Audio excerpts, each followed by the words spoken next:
Hi, my name is Massey Sloop. This is my video reflection of this week's module. This week's module's title is 5 Online Resources.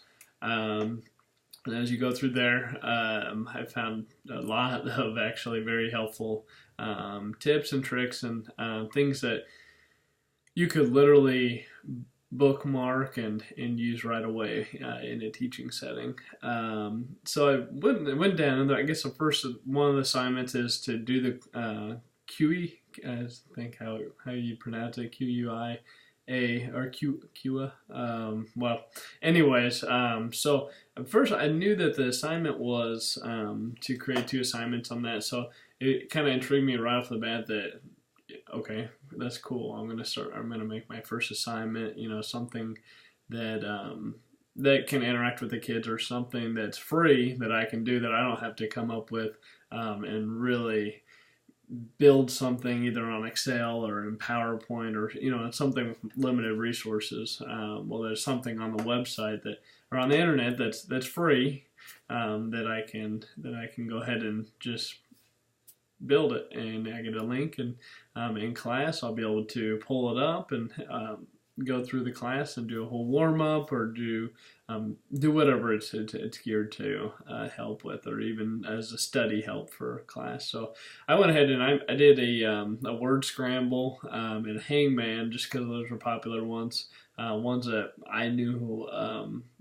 I'd done before. So I enjoy word scramble, so I thought I think maybe my students would as well. So I just think it makes you think really hard and out of the box, especially for the harder words. So I guess continuing on, Brain Pop was something I never heard of, that was new. I kind of going through that was interesting. You could play games, you could do different things, and you learn a lot of different things too. I think that'd be a great one for if I was teaching a computer class, to have the students pop on and just hop on and just do a few activities in there.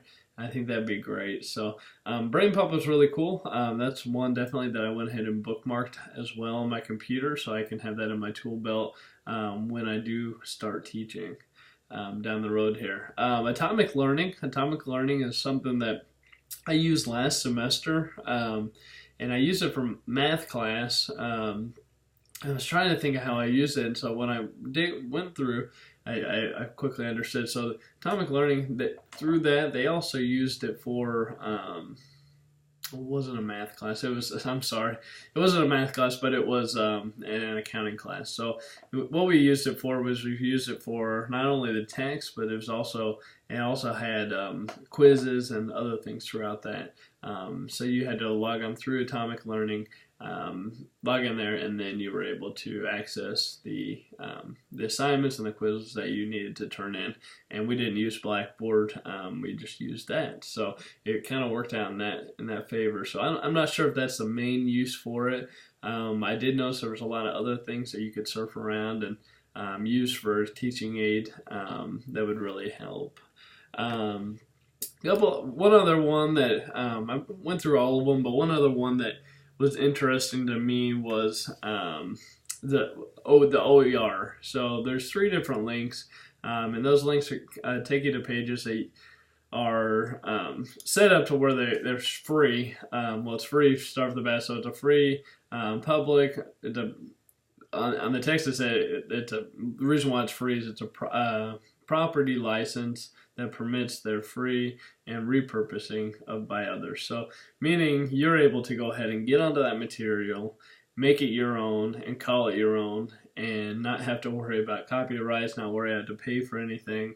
And this is very popular for schools that maybe have a lower income, or teachers that want to make things better but don't have the resources to be able to do that.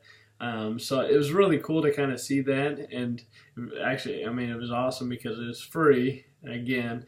And one thing I think teachers do a lot is they do a lot of out of their own pocket, not only their time, their money, their resources, but this website makes it simple, easy, gives them more tools as a teacher, gives you more tools to be able to better teacher students.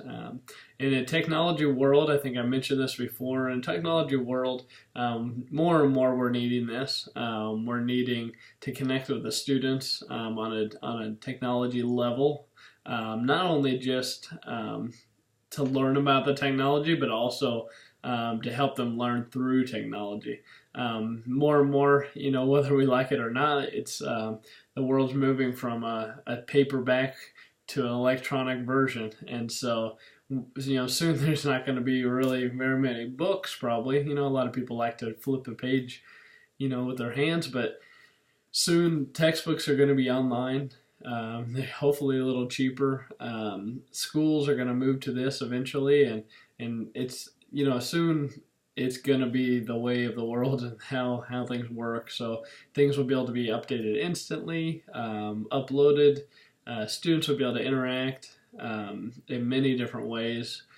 This is it'll open up big things for online students, even in high schools or homeschool students, or even students that are gone sick from school, to be able to allow them to still participate in the class, in a sense, by doing the same things that you did in the class, but on the computer.